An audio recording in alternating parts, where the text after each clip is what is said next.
Hola, hola gente, vamos a grabar hoy día una sesión 2 de una serie de sesiones sobre el tema de la dignidad humana, de la dignidad humana en específico, en que hemos estado haciendo en este canal, y hoy día vamos a ver un punto que es la dignidad humana en el cosmopolitismo estoico desde la perspectiva de Martha Nussbaum. El cosmopolitismo estoico es una ideología que proviene del estoicismo, que es una corriente de pensamiento filosófico y moral desde la Grecia clásica que se desarrolla en Roma, ¿ya? En pensadores como Séneca, como Epíteto, como Marco Aurelio principalmente, también se dice de Cicerón. Nosotros nos vamos a enfocar en la visión que Nussbaum tiene principalmente de Marco Aurelio, como un filósofo estoico. Bien, entonces, para comenzar, bien, podemos intentar rastrear los orígenes de esta corriente de pensamiento estoico en un antecesor directo que vendrían a ser los cínicos eh, de, cuya figura más importante para mí es Diógenes, ¿eh? Bueno, para todos en realidad.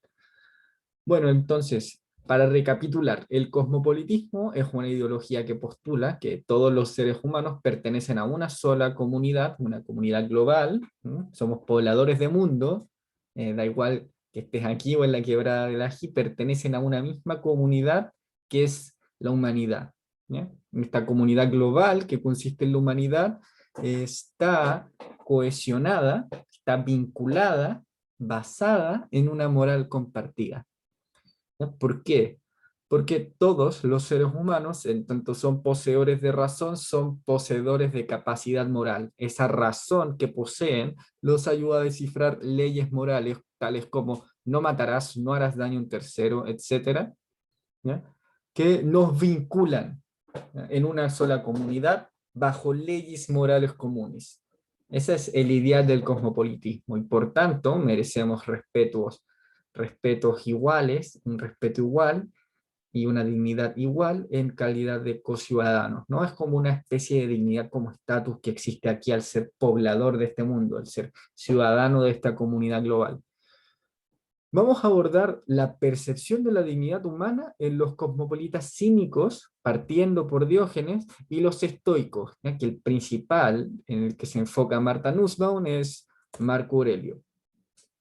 Partamos por Diógenes y los cínicos. Diógenes es este personaje famoso de la filosofía, del cual hay mucho mito, por cierto, ¿ya? Pero lo importante no es tanto lo que Diógenes fue realmente como lo que significó para la historia de la filosofía, ¿ya? Entonces, ese mito tiene un componente valiosísimo para nosotros en tanto muestra un símbolo, ¿ya?, lo que Diógenes representaba.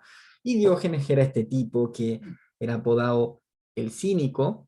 También le decían el perro, Diógenes el perrito, porque él iba contra las convenciones del protocolo, de lo que era correcto hacer, de lo que era bien visto hacer en los tiempos de la Atenas clásica. Podemos hacer así como un fondo de la historia de Diógenes, contando que él nació en Sinope, y lo que él hizo fue desfigurar las monedas de la ciudad. Las monedas de la ciudad tenían un componente bastante importante para la polis de Sinope. Por tanto, el deformarlas es un crimen en sí, un crimen similar a lo que hoy día sería, guardando proporciones, quemar una bandera, ¿ya? Por tanto, lo que hicieron con Diógenes fue exiliarlo, y Diógenes fue exiliado de su tierra local y se estableció en Atenas. Y en Atenas empezó a hacer su vida, su filosofía, vivía en la calle, intentaba replicar, intentaba vivir con sencillez, era austero, no poseía bienes materiales, comía en la calle, se bañaba en la calle, mantenía relaciones sexuales en la calle, etcétera. Entonces, por eso le apodaron el perro. Una de las polémicas más importantes que se cuentan de Diógenes fue que él comía en público, y eso era bastante mal visto en la Atenas clásica, pero él de igual manera lo hacía.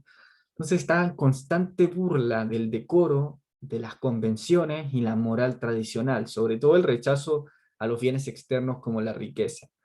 Así que, profundizando un poco para nuestro tema, la importancia de Diógenes es que se cuenta fue el primero en llamarse a sí mismo un cosmopolita, ¿ya? Cosmos de mundo y polis de ciudadano, ¿ya? Un cosmopolita vendría a ser un ciudadano del mundo. ¿Por qué esto es importante?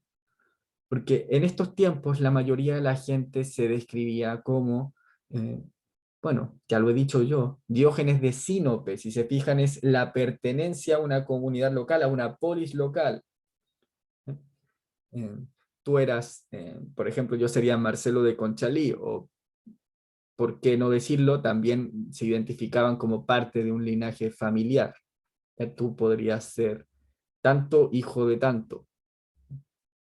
El describirse como un ciudadano del mundo es un rechazo a estas maneras de concebirse a uno mismo, ¿ya? Por tanto, lo que define tu valor ya no vendría a ser tu linaje, ni tu lugar de nacimiento, ni siquiera tu sexo, ninguna de esas propiedades. Lo que define tu valor vendría a ser tu ciudadanía mundial, ¿ya? Entonces, eres un ciudadano del mundo y aquí lo importante es saber qué es lo que te hace un ciudadano del mundo, qué es lo que tú tienes en común con una persona que vive en el otro extremo del mundo y que las hace ser ciudadanas y por tanto estar regidas por una misma ley y tener obligaciones recíprocas. Y esto es la capacidad moral, la capacidad de razonar y de aprender qué es lo correcto hacer, qué es lo que se exige de nosotros en una situación que podría considerarse moralmente correcto.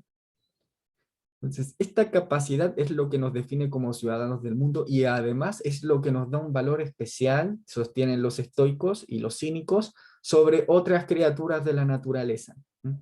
Por tanto, el valor que tendría el ser humano por sobre los animales, es una posición bastante clásica esta, es la capacidad de razón y de moral. Hasta donde sabemos, se dice acá, los seres humanos serían los únicos capaces de esto y por tanto tendrían un valor especial sobre otras especies. Volvamos con Diógenes. Yo he abordado y he contado como anécdota el componente negativo de su filosofía, que vendría a ser el rechazo a los bienes externos, el decoro y las convenciones tradicionales. Pero esto no es solo un rechazo infantil. Puede argumentarse, y Nussbaum argumenta, que hay un componente positivo detrás de esta filosofía, que es el desarrollo de las capacidades del ser humano hacia la virtud. Virtud tiene que entenderse aquí como arete, que es como la excelencia de la función de una cosa. Para los griegos todo tenía su virtud. Por ejemplo, la virtud de un martillo vendría a ser clavar bien. La virtud del ser humano vendría a ser el desarrollo de sus funciones esenciales, las únicas que él puede hacer, que nada más puede hacer, que vendrían a ser sus capacidades morales. Por tanto, la virtud del ser humano vendría a ser el desarrollo a la excelencia de sus capacidades morales. El problema que tenía Diógenes y en general la escuela cínica con las convenciones tradicionales, el decoro y los bienes externos es que eran obstáculos para alcanzar este desarrollo. Y el ejemplo que di yo, que era este de comer en público, puede servir porque si se fijan, comer en público era considerado un acto moralmente incorrecto. Sin embargo, esta etiqueta no se justifica en nada más que el mero hábito, ¿ya? Es una calificación que se hace solamente por hábito, porque estamos acostumbrados a ver mal a la persona que come en público, o estábamos acostumbrados porque ya no. Entonces, el rechazo, el componente negativo de la filosofía de Diógenes bien podría ser una actitud dispuesta a demostrar lo ridículo que es fundamentar una moral o una ética en el hábito.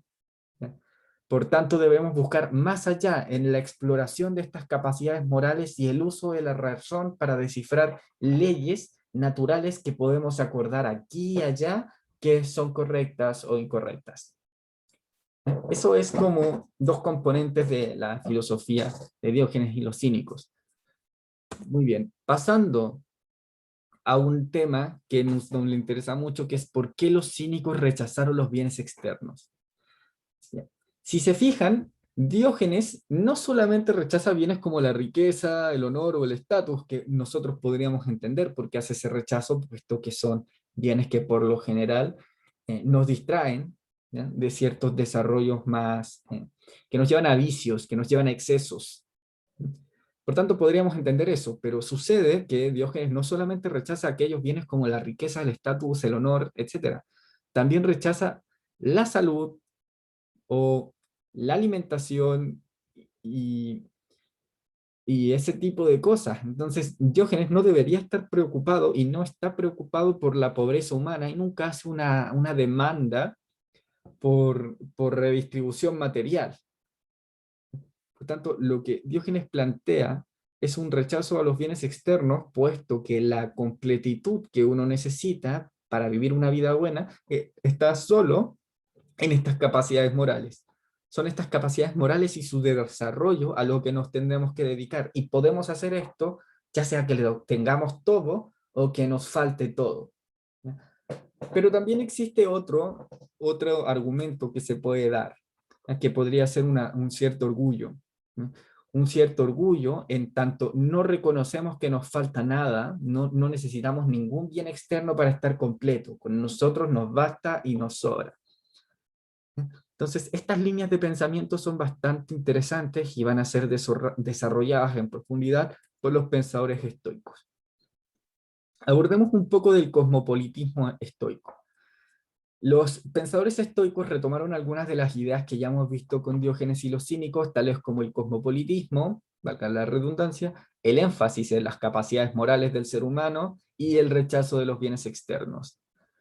Bien, partamos por la idea de cosmopolitismo. Para los estoicos somos habitantes de dos comunidades. La primera es nuestra comunidad de nacimiento y la segunda es la humanidad. ¿Por qué somos habitantes de una comunidad más amplia como la humanidad en la que se arraigan nuestras obligaciones morales más fundamentales? Porque somos co-ciudadanos del mundo, al compartir una misma ley moral que se devela ante nosotros, que nosotros podemos descifrar a través de la razón. Esto significa que tenemos que considerar tanto a nuestro más cercano, por ejemplo, mi padre, como a un vecino que no conozco o a un poblador en el otro lado del mundo, como iguales en valor y dignidad, merecen un mismo trato, merecen un mismo respeto. Mis compromisos con mis más cercanos son iguales a mis compromisos con mis más lejanos, en tanto todos somos copartícipes de una comunidad global. Esa es la idea detrás del cosmopolitismo estoico, independiente de la raza, del sexo, del género, ¿ya? De la riqueza, del honor, de la posición social que se ocupe o de lo que se haya hecho en el pasado.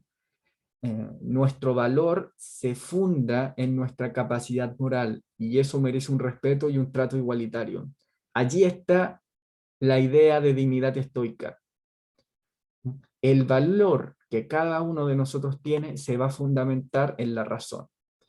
Ahora bien, esto no necesariamente puede llevarse a la práctica política de manera tan fácil, ¿no? Me parece un ideal bastante teórico y a veces imposible.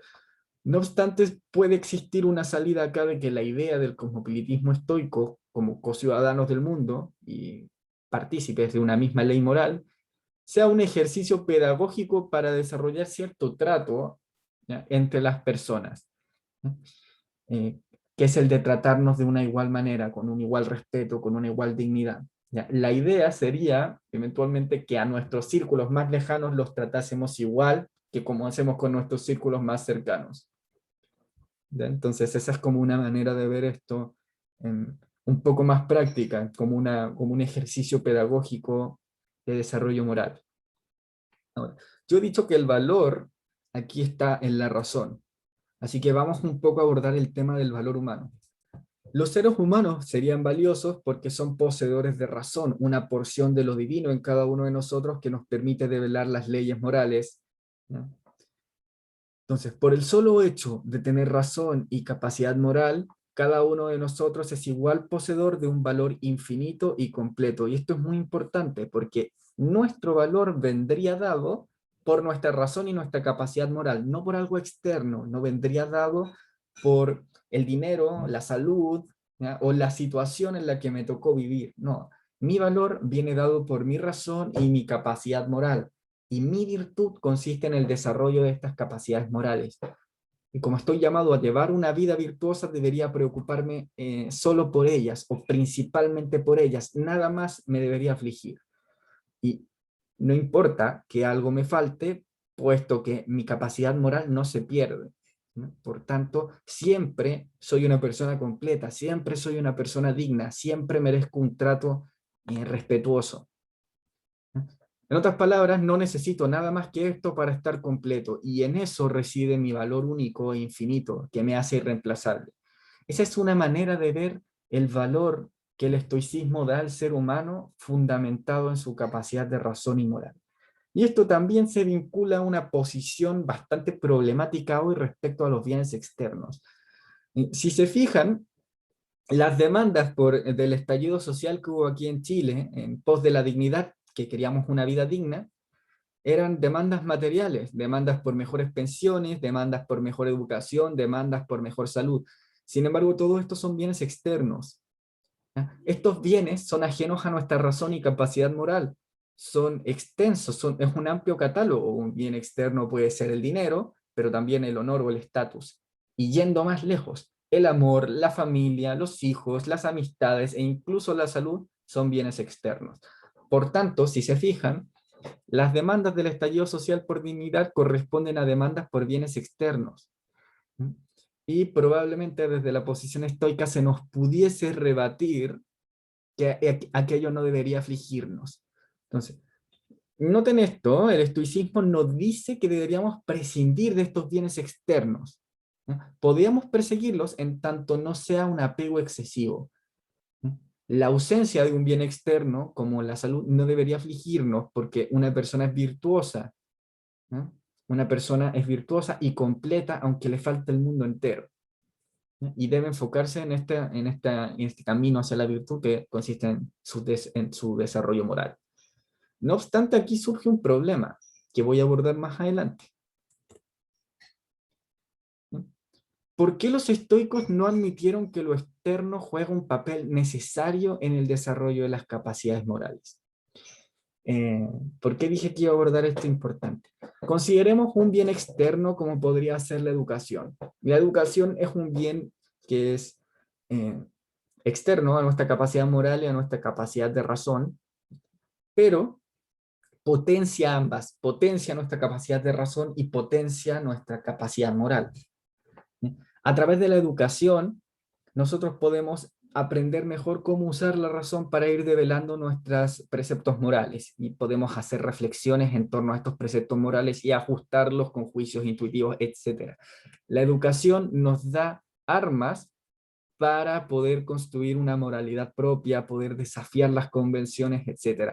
Y por esto, tanto los cínicos como los estoicos le dieron mucha atención, enfatizaron mucho en la necesidad de la educación. Noten, no obstante, que aquí tanto los cínicos como los estoicos están abogando por la necesidad de un bien externo para el desarrollo de las capacidades morales. Y pese a esto, rechazaban todo bien externo. ¿Por qué? ¿A qué se puede deber este rechazo? Eh, Hay dos respuestas posibles. La primera pueden ser los vicios que genera el apego excesivo a los bienes externos, vicios tales como la pérdida, del ser humano en ellos, por ejemplo, la pérdida de la bebida. Esto es como el ejemplo más clásico del vicio, pero en el fondo es como una deriva a la que vamos nosotros. Nos perdemos a nosotros mismos persiguiendo estos bienes externos. Y sucede así con la codicia y la riqueza, por ejemplo, con la lujuria, con la envidia. Entonces, estos vicios que genera el apego excesivo a los bienes externos pueden perturbar la manera en la que nos tratamos a nosotros. Por envidia, por ira, por rencor, podemos no vernos como co-ciudadanos de un mismo mundo y no tratarnos con igual respeto y no tratarnos con igual dignidad. Esto vulnera el ideal estoico del cosmopolitismo. Por tanto, los bienes externos tienen este peligro debido a que pueden llevar a estos vicios. También hay otro que surge que es el tema del partidismo, cuando, que también lo vamos a abordar más adelante, pero en estricto rigor vamos a tender a separar por partes. No vamos a vernos como miembros de una comunidad, vamos a ver que tenemos lo nuestro y los otros. Y esto rompe el ideal cosmopolita.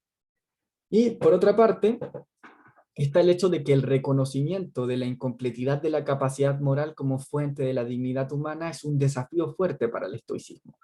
Al reconocer que nos falta algo para vivir una vida completa, estamos reconociendo que nuestra capacidad moral no es suficiente y por tanto no es lo que nos hace igualmente dignos. Para ser igualmente dignos requerimos otras cosas, requerimos algunos bienes externos que no todos poseen en igual manera. Y esto también tiene otro problema en tanto nos ponemos en la posición de los grupos marginados. Podemos ponernos en los grupos, en la posición de un grupo marginado y pedirle al grupo dominante, no sé, comida o refugio. Sin embargo, esto, dicen algunos estoicos, y principalmente se puede ver, según Nussbaum, en el pensamiento de Diógenes el cínico, lesionan la dignidad humana en tanto nos ponemos en una posición de inferioridad reconociendo que el otro nos tiene que dar algo que es suyo para que nosotros seamos personas completas. Nussbaum argumenta que aquí bien puede existir una reacción orgullosa del grupo que está en desventaja, si consideramos los bienes externos como algo valioso, que se empodere y diga, no, yo no necesito esto, yo soy completo así como estoy. ¿Ya? No obstante, esta posición estoica enfrenta algunos problemas. ¿Ya? El primero fue el papel de la educación en la filosofía moral. ¿Ya? El papel de la educación en su filosofía moral ya demuestra, como hemos dicho, que necesitamos más que solo nuestra capacidad de razón para elevar al máximo nuestras capacidades morales, nuestras potencialidades morales. Necesitamos de ciertos bienes externos para vivir una vida plena. Así como la educación, podría argumentarse lo mismo con la salud o con la seguridad. No podemos desarrollar al máximo nuestras capacidades morales ni en pobreza, ni en hambruna, ni en una situación de guerra. Por otro lado, existe otro problema que viene de la naturaleza de las relaciones entre co-ciudadanos, debido a que el rechazo de los bienes externos también significa cierta posición ambivalente hacia nuestros lazos personales, como familia, como amigos. Y si nos vamos más al extremo, bien puede significar un vaciamiento del significado ordinario de todas las cosas que consideramos valiosas para nuestra vida. No deberíamos tener un apego excesivo a nuestra familia, a nuestros hijos, a nuestros amigos, pero para muchos de nosotros estas cosas son muy importantes en nuestra vida y proveerlas de sentido le quitaría cierto sabor a la vida, ciertas cosas que hacen que la vida valga la pena ser vivida. Entonces se puede hablar de una vida que realmente queramos vivir desde una posición estoica, o es este desapego que existe hacia lo externo un obstáculo para esto. Bien, consideramos nuestras relaciones con los demás. El estoicismo está comprometido con el respeto a la igual dignidad de las personas y el actuar en preocupación de los demás, pero esta preocupación es bastante extraña y no tiene que confundirse con compasión o piedad. Un ejemplo de la compasión o la piedad es la que tenemos cuando vemos las tragedias griegas, ¿no? Que vemos que todo les sale mal y sentimos cierta pena, ¿ya? Cierto deseo de proteger. Pero los estoicos rechazan esto. ¿Por qué? En la tragedia griega lo que el protagonista pierde a menudo son ciertos bienes externos como una posición, la riqueza, sus lazos personales. ¿Ya? Lo que van a argumentar algunos estoicos como epíteto es que esto es necio. No me acuerdo si fue Epíteto o fue Séneca, pero va a argumentar que esto es necio, que las tragedias son las historias de necios que se pierden en el apego excesivo a los bienes externos y que por esto estas situaciones que son hechos fortuitos, que pasan, que le pasan a todos, parecen tan graves, pero que no deberían exagerarse. Entonces, el estoicismo no va a sostener este tipo de compasión hacia la tragedia humana, este tipo de compasión hacia la piedad humana. Por otro lado, tampoco es una preocupación incondicional. El estoicismo es ambivalente respecto a personas difíciles, a personas hostiles. Y tampoco sabe bien cómo tratar a las personas hostiles. Por ejemplo, consideremos el caso de un ladrón que es hostil porque no tiene alimentos. El estoicismo va a considerar que este ladrón está en una posición incorrecta, pues le está dando un valor excesivo a un bien externo. No obstante, eh, le da un valor excesivo al punto de dañar a los demás para conseguirlo.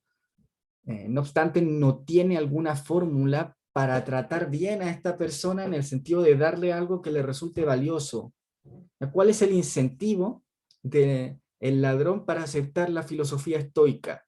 ¿no? Si no, este rechazo a los bienes externos no es para él algo atractivo en primer lugar, porque está en una situación de necesidad. Por tanto, el estoico no pareciera tener buenos argumentos para enmendar el camino de esta persona. Y lo que algunos estoicos como Marco Aurelio van a proponer es que, si bien tengo un deber de respetar a las demás personas y a preocuparme por ellas, cuando algunas personas son hostiles más allá de lo que yo puedo enmendar, me tienen que ser indiferentes. Por tanto, si se fijan, este apego que el estoicismo plantea en primer lugar se convierte bastante fácil en un desapego. Entonces, hay una posición ambivalente respecto a las personas en la filosofía estoica. Y una posible salida a estos dilemas es una posición paternalista, que es la de Marco Aurelio, que dice que como nosotros sabemos que los niños, por ejemplo los niños, y dice que los niños se preocupan de cosas no importantes, pero que nosotros, como los queremos y los respetamos, nos preocupamos por esas cosas también y los tratamos en consideración, eh, considerando lo que ellos consideran valioso. Marco Aurelio va a sostener lo mismo. A las personas difíciles que están omnibuladas por este apego a bienes externos que en realidad nosotros sabemos, ya que hemos desarrollado la filosofía estoica, no son necesarios, debemos tratarlos con esta paternidad, con esta fraternidad que nos hace hacer como si nosotros entendiéramos que fueran necesarios y tratar de proveérselos en consideración a sus deseos, ¿no? O sea, sin embargo, esta posición paternalista de Marco Aurelio no parece una buena forma de motivar la redistribución radical de recursos que la filosofía estoica pareciera exigir para el desarrollo de las capacidades morales, y me refiero a redistribuciones igualitarias de bienes externos que han sido rechazados, como la salud, la riqueza, etc. Entonces, esos son unos problemas que se encuentran en la posición de Marco Aurelio, y es que los bienes externos en los que nos hemos centrado para la discusión de la dignidad que hemos hecho, son un verdadero dilema para el estoicismo. Por un lado, el rechazo del estoicismo puede tener sentido si hablásemos de riqueza, honor o estatus, pero no sucede lo mismo cuando hablamos de la educación, como hemos visto, o la salud, que es condición sin la cual no pudiésemos realizar una vida tal como vale la pena ser vivida. Eh, por otro lado, este despego estoico no es para nada atractivo cuando nos enfrentamos a situaciones como el hambre, la pobreza o la guerra, porque no pareciera ser una razón fuerte para iniciar acciones contra ellas, sino más bien motivar una sana resignación, ¿no? Yo estoy completo aunque me falte el mundo entero. Entonces, pareciera que el estoicismo no puede o se niega a reconocer que algunos bienes externos son indispensables para el desarrollo de la capacidad moral humana. Y cabe preguntarnos por qué hace esto. Y es que existe un problema al reintroducir el valor de los bienes externos que viene de la mano del partidismo y el egoísmo. Cuando los bienes externos se reintroducen como algo que vale la pena para desarrollar una vida plena, caemos en el problema de que queremos más de estos bienes externos. Y por otra parte, también valoramos más los bienes externos de las personas que son cercanas a nosotros. Estas posiciones partidistas fragmentan la comunidad global y van contra el ideal cosmopolita. Por tanto, los estoicos creen que tenemos que elegir entre la dignidad humana y el desapego, una dignidad humana fundamentada en un desapego hacia lo externo y a nuestros lazos sociales, o al apego a los bienes externos y el egoísmo, ¿ya? Y este partidismo que destruye la ciudad cosmopolita. Y teniendo estas dos elecciones, finalmente optan por esta visión de la dignidad humana fundamentada en la razón y en el desapego hacia lo exterior. No obstante, esto pareciera no ser una salida atractiva, ¿ya?, para nuestros problemas, para lo que nosotros intuimos que es la dignidad humana.